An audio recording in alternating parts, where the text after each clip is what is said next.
ಗ್ರಾಮಾಂತರ ಜಿಲ್ಲೆ ಹೊಸಕೋಟೆ ನಗರದ ಜಿಜಿಎಂಎಸ್ ಶಾಲೆಯ ಹಳೆಯ ವಿದ್ಯಾರ್ಥಿಗಳಿಂದ ನಿವೃತ್ತರಾಗಿರುವ ಮತ್ತು ಪ್ರಸ್ತುತ ಸೇವೆಯನ್ನು ಸಲ್ಲಿಸುತ್ತಿರುವಂತಹ ಶಿಕ್ಷಕರುಗಳಿಗೆ ಸನ್ಮಾನವನ್ನು ಮಾಡಿ ಆಶೀರ್ವಾದಗಳನ್ನು ಪಡೆದುಕೊಳ್ಳುವ ಮುಖಾಂತರ ಗುರುವಂದನಾ ಕಾರ್ಯಕ್ರಮವನ್ನು ಹಮ್ಮಿಕೊಂಡು ಗುರುಗಳ ಕೃಪೆಗೆ ಪಾತ್ರರಾಗಿದ್ದಾರೆ. ಗುರುವಂದನಾ ಕಾರ್ಯಕ್ರಮದೊಂದಿಗೆ ಹಳೆಯ ವಿದ್ಯಾರ್ಥಿಗಳಿಂದ ಭಕ್ತಿ ಭಾವನೆಗಳ ಜೊತೆಯಲ್ಲಿ ಸನ್ಮಾನವನ್ನು ಸ್ವೀಕರಿಸಿ ಮಾತನಾಡಿದಂತಹ ನಿವೃತ್ತ ಶಿಕ್ಷಕರುಗಳು ತಮ್ಮ ಹಳೆಯ ವಿದ್ಯಾರ್ಥಿಗಳಿಗೆ ಆಶೀರ್ವಾದಗಳನ್ನು ಮಾಡಿ ಹಳೆಯ ವಿದ್ಯಾರ್ಥಿಗಳನ್ನು ಉದ್ದೇಶಿಸಿ ಮಾತನಾಡಿ, ನೀವು ವಿದ್ಯಾಭ್ಯಾಸವನ್ನು ಮಾಡುತ್ತಿದ್ದಂತಹ ಕಾಲದಲ್ಲಿ ಹಲವಾರು ಸಂದರ್ಭಗಳಲ್ಲಿ ನಾವು ನಿಮಗೆ ಬೆತ್ತದ ಪೆಟ್ಟನ್ನು ಕೊಟ್ಟಿರಬಹುದು, ಆದರೆ ಅದು ನಿಮ್ಮ ತಪ್ಪುಗಳನ್ನು ತಿದ್ದಿ ಬುದ್ಧಿ ಹೇಳುವುದಕ್ಕೆ ಮಾತ್ರ. ನಿಮ್ಮ ಜೀವನದಲ್ಲಿ ಇಂದು ಎಲ್ಲರೂ ತಮ್ಮ ಹೆಂಡತಿ ಮಕ್ಕಳೊಂದಿಗೆ ತುಂಬು ಸಂಸಾರವನ್ನು ನಡೆಸುತ್ತಿರುವುದರೊಂದಿಗೆ ಬೇರೆಯವರಿಗೆ ಕೆಟ್ಟದ್ದನ್ನು ಬಯಸದೆ ತಮ್ಮ ಮಕ್ಕಳಿಗೆ ಉತ್ತಮ ಮಾರ್ಗದರ್ಶನಗಳನ್ನು ತೋರುತ್ತಾ ನ್ಯಾಯ ಮಾರ್ಗದಲ್ಲಿ ಸಂಪಾದನೆಗಳನ್ನು ಮಾಡಿಕೊಂಡು ಸುಖದಿಂದ ಬಾಳಿ ಎಂದು ತಮ್ಮ ಪ್ರೀತಿಯ ಹಳೆ ವಿದ್ಯಾರ್ಥಿಗಳಿಗೆ ಆಶೀರ್ವಾದಗಳನ್ನು ಎಲ್ಲ ನಿವೃತ್ತ ಶಿಕ್ಷಕರು ಮಾಡಿದರು. ಈ ಸಂದರ್ಭದಲ್ಲಿ ಗುರುವಂದನೆಯನ್ನು ಸ್ವೀಕಾರ ಮಾಡಿದಂತಹ ನಿವೃತ್ತ ಶಿಕ್ಷಕರುಗಳಾದಂತಹ Bhramaramba H S., Drakshayani Devi, Nanjundareddy, Sudharani, Ramesh, Suryabhanu Begum, Satyanarayana, Varalakshmi, Bhimarao, Mary, Philomena, Sridevi, Olli, Kapilabai, Sujatabai, Vimala H S. ಇವರುಗಳಾದರೆ ಪ್ರಸ್ತುತ ಸೇವೆಯಲ್ಲಿ ಇರುವಂತಹ ಶಿಕ್ಷಕರುಗಳಾದಂತಹ Nirmala K S., Padma M., Anuradha H S., Chandrakala M R., Netra K M., Mohsina A., Kavya Boramma ಇವರುಗಳು ಗುರುವಂದನೆ ಕಾರ್ಯಕ್ರಮದಲ್ಲಿ ಹಾಜರಿದ್ದು ಕಾರ್ಯಕ್ರಮವನ್ನು ಯಶಸ್ವಿಯಾಗುವಂತೆ ಮಾಡಿದರು. ಇನ್ನು ಗುರುವಂದನೆ ಕಾರ್ಯಕ್ರಮದ ಉಸ್ತುವಾರಿ ಮತ್ತು ಜವಾಬ್ದಾರಿಗಳನ್ನು ಹೊತ್ತಿದ್ದಂತಹ ವಿದ್ಯಾರ್ಥಿಗಳೆಂದರೆ ರವಿಕುಮಾರ್, ಮೋಹನ್, ಸತೀಶ್, ಸೋಮಶೇಖರ್, ಎಚ್.ಕೆ.ಎಂ., ನಾಗೇಂದ್ರ, ಪುರುಷೋತ್ತಮ್, ಮಧು, ಮಹೇಂದ್ರ, ಶಿವಶಂಕರ್ ಆಚಾರಿ, ಪಿಳ್ಳೇಗೌಡ, ಬಾಲಾಜಿ, ನವೀನ್, ಹರೀಶ್, ವಿಜಯ್ ಕುಮಾರ್, ದೇವರಾಜ್, ಜನಾರ್ದನ್, ವಿಶ್ವನಾಥ್, ನರಸಿಂಹ, ಬೈರಾಜು, ಕೆಂಪರಾಜ್ ಕಣ್ಣೂರಳ್ಳಿ, ರಮೇಶ್ ಕೆ.ಎನ್., ಮಂಜುನಾಥ್ ಈ ಎಲ್ಲ ವಿದ್ಯಾರ್ಥಿಗಳ ಮುಂದಾಳತ್ವದಲ್ಲಿ ಕಾರ್ಯಕ್ರಮವನ್ನು ಆಯೋಜನೆ ಮಾಡಲಾಗಿತ್ತು. ಕಾರ್ಯಕ್ರಮದಲ್ಲಿ ದರ್ಶನ್ ಇಂಟರ್ನ್ಯಾಷನಲ್ ಅಗರಬತ್ತಿ ಕಂಪನಿಯವರಿಂದ ಶಾಲಾ ಮಕ್ಕಳಿಗೆ ಬ್ಯಾಗ್ಗಳನ್ನು ಮತ್ತು ಹಳೆ ವಿದ್ಯಾರ್ಥಿಗಳಿಂದ ಕಲಿಕಾ ಸಾಮಗ್ರಿಗಳನ್ನು ವಿತರಣೆ ಮಾಡಲಾಯಿತು. ಸಂಪಾದಿಸಿದ್ದೀರಿ.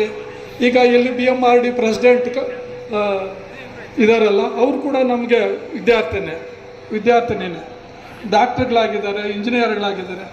ಯಾವಾಗ ನಮ್ಗೆ ಸಂತೋಷ ಆಗುತ್ತಪ್ಪ ಅಂದರೆ, ನೀವು ಒಂದು ಒಳ್ಳೆಯ ಸ್ಥಾನಕ್ಕೆ ಹೋಗಿ ಸಂತೋಷವಾಗಿ ಮದುವೆ, ಮಕ್ಕಳು, ಹೆಂಡತಿ, ತಂದೆ ತಾಯಿನ ಚೆನ್ನಾಗಿ ನೋಡಿಕೊಂಡು ಇರೋ ಅಷ್ಟು ದಿವಸ ಕೆಟ್ಟ ಅಭ್ಯಾಸಗಳಿಲ್ದಿರ ಖುಷಿಯಾಗಿದ್ದರೆ ಯಾವತ್ತಾದರೂ ನಮಗೆ ಕಾಣಿಸಿದಾಗ ನಮಗೆ ಎಷ್ಟು ಖುಷಿ ಆಗುತ್ತೆ ಅಂದರೆ ಅದಕ್ಕಿಂತ ಹೇಳ್ತಿದ್ದಂಥ ಒಂದು ಖುಷಿ ಬೇರೆ ಟೈಮಲ್ಲಿ ಆಗೋಲ್ಲ. ನಮ್ಮ ಮಕ್ಕಳು ಏನೋ ಆಗ್ತಾರೆ, ಓದ್ತಾರೆ, ದೊಡ್ಡವರಾಗ್ತಾರೆ, ಏನಾಗ್ತಾರೆ, ಆದರೆ ನಮ್ಮ ಕೈಗಳಿಗೆ ಬೆಳೆದಂಥ ಮಕ್ಕಳು ಒಂದು ಮಟ್ಟಕ್ಕೆ ಬಂದು ಅವರು ಖುಷಿಯಾಗಿದ್ದಾಗ ನಮಗಾಗೋ ಸಂತೋಷನೇ ಬೇರೆ. ಇದೇ ಶಾಲೆಯಲ್ಲಿ ಫೀಲ್ಡ್ ಇಲ್ಲ. ನಾನು ದೈಹಿಕ ಶಿಕ್ಷಕನಾಗಿ ಇದೇ ಶಾಲೆಯಲ್ಲಿ 2006ರಲ್ಲಿ ಇಲ್ಲಿಗೆ ಬಂದಾಗ ಏನು ಮಾಡಬೇಕು ಅಂತ ನನಗೆ ದಿಕ್ಕು ತೋಚಲಿಲ್ಲ. ಆದರೂ ಕೂಡ ನಾನು ಇರೋದಲ್ಲೇನೋ ಮಾಡೋಣ ಅಂತ ಮುಂದ್ಗಡೆನೆ ಭಾಳ ಜನ ಹುಡುಗರು ನನ್ನ ಬೈಕೊಳ್ತಾರೆ. ಯಾಕೆ ಅಂತ ಹೇಳ್ತೀನಿ, ನಾನು ಸ್ವಲ್ಪ ಡಿಸಿಪ್ಲಿನ್. ಈಗಲೂ ಅಷ್ಟೇ, ನಮ್ಮ ಮನೆಯಲ್ಲೇ ಟೈಮ್ಗೆ ಊಟ ಆಗಿಬಿಡ್ಬೇಕು. ಈ ನಮ್ಮ ನೆಂಟರುಗಳ ಮನೆಗೆ ಹೋದ್ರೂ ನನಗೆ ಅಯ್ಯೋ ಅಣ್ಣ ಬಂದುಬಿಟ್ಟಿದ್ದಾರೆ, ಫಸ್ಟ್ ಅವ್ರು 1:15 ಆಯಿತು ಊಟ ಕೊಟ್ಬಿಡ್ರಿ ಅಂತ ಏನಿದ್ರೆ ಅದು ಕೊಟ್ಬಿಡ್ತಾರೆ. ಆ ರೀತಿಯಾಗಿ ಬೆಳ್ಕೊಂಬಂದವನು. ಭಾಳ ಜನ ಹೊಡೆದಿದ್ದೀನಿ. ಆಗಲೇ ಹುಡುಗ ಕಣ್ಣೂರಲ್ಲಿ ಹುಡುಗ ಬಲೆ ಹೊಡೆದಿದ್ದೀರಿ ಸರ್ ನನ್ನ ಅಂತಂದ. ಕಾರಣ ಇಷ್ಟೇ, ನಿಮ್ಮ ಯಾರ ಮೇಲೂ ಯಾರಿಗೂ ದ್ವೇಷ ಇರಲ್ಲ. ಪಾಠ ಓದದೇ ಇರುವಾಗ ಅಥವಾ ತಪ್ಪು ಮಾಡಿದಾಗ ಬೈತೀವಿ, ಹೊಡೆದಿರ್ತೀವಿ. ಅದನ್ನು ಯಾವುದೇ ದುರುದ್ದೇಶ ಇಟ್ಕೊಂಡು ಮಾಡಿರಲ್ಲ.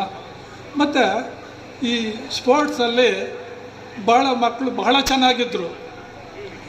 ನಾವು 7 ವರ್ಷ ನಮ್ಮ ಜಿಲ್ಲೆನಲ್ಲಿ ನಮಗೆ ಹೆಣ್ಣುಮಕ್ಕಳು ವಾಲಿಬಾಲಲ್ಲಿ ನಮ್ಗೆ ರೈವಲ್ಲೇ ಇಲ್ಲ.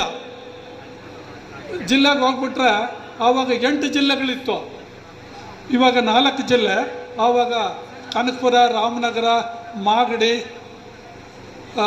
ಇವೆಲ್ಲ ಇತ್ತು 8 ಜಿಲ್ಲೆಗಳಲ್ಲಿ.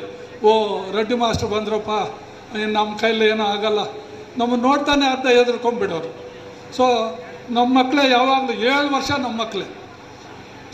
ಒಂದು ಸಲ ಒಂದು ಸಣ್ಣ ಇನ್ಸಿಡೆಂಟು, ಇಲ್ಲಿ ನಂದಗುಡಿನಲ್ಲಿ ಒಂದು ಸ್ಪೋರ್ಟ್ಸ್ ವಾಲಿಬಾಲ್ ನಾವು ಮಾಡ್ತೀವಿ ಅಂತ ಮಾಡಿದ್ರು.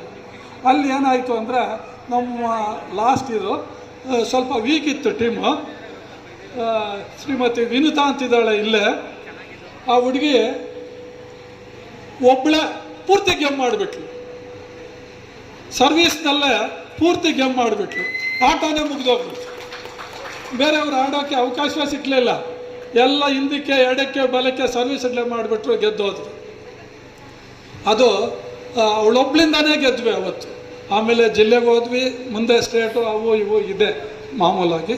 ಆದರೆ ಈಗ ನಡ್ಕೊಂಡು ಬಂದಂಥ ದಾರಿ. ಒಳ್ಳೆ ಮಕ್ಕಳಿದ್ರು, 1211 ಜನ ಮಕ್ಕಳಿದ್ರು.